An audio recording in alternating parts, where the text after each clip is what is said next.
Hello बच्चों, let's read the question. The question says total electric flux coming out of a unit positive charge put in the air is option A epsilon naught, option D epsilon naught raise to the power -1, option C 4p epsilon naught raise to the power -1 and option D 4 pi epsilon naught. ठीक है बच्चों.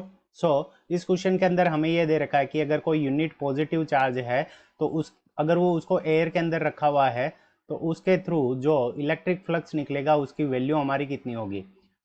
इस question को करने के लिए हम की कंसेप्ट लगाएंगे. तो की कंसेप्ट में सबसे पहले हम डायग्राम ड्रॉ कर लेते हैं. तो ये हमारा क्या है, यूनिट पॉजिटिव चार्ज है. इसका मीन्स क्या हो गया, Q इज इक्वल्स टू 1 है. तो पॉजिटिव चार्ज है तो इसके थ्रू इलेक्ट्रिक फील्ड क्या निकलेगा, बाहर की तरफ. ये हमारा क्या हो गया, इलेक्ट्रिक फील्ड हो गया बाहर की तरफ.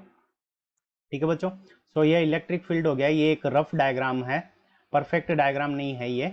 ये इलेक्ट्रिक फील्ड इसका क्या निकलेगा, बाहर की तरफ निकलेगा.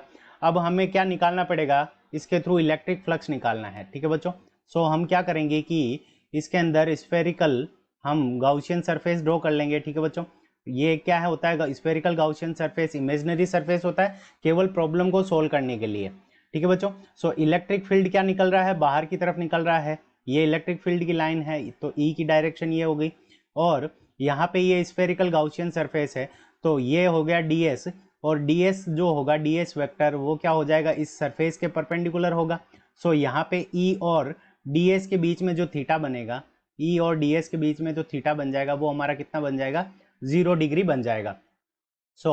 गाउसियन थ्योरम से हम क्या लिख सकते हैं, phi is equals to phi is equals to यहाँ पे हमारा क्या हो जाएगा, e डॉट ds. ठीक है बच्चों. e vector dot ds vector is equals to, तो यहाँ पे हमारा इसके अंदर क्या हो जाएगा, Q enclosed divided by epsilon naught के इक्वल होगा. Q enclosed divided by epsilon naught. ठीक है बच्चों. अब क्यू एनक्लोज्ड इस गाउसियन सरफेस के अंदर हमारा कितना है, 1 है. यहाँ से हमारे पास में क्या आ जाएगा, 1 divided by epsilon not.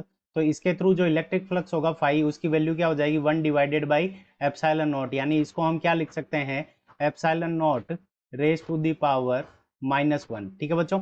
Epsilon naught raise to the power -1, ये हमारा क्या हो जाएगा, करेक्ट आंसर हो जाएगा 1 डिवाइडेड बाई एप्सिलॉन नॉट. और ये हमें कौन से ऑप्शन के अंदर गिवन है, ऑप्शन बी में गिवन है. Option B is the correct answer of this question. I hope you understood it well. Best of luck. Thank you.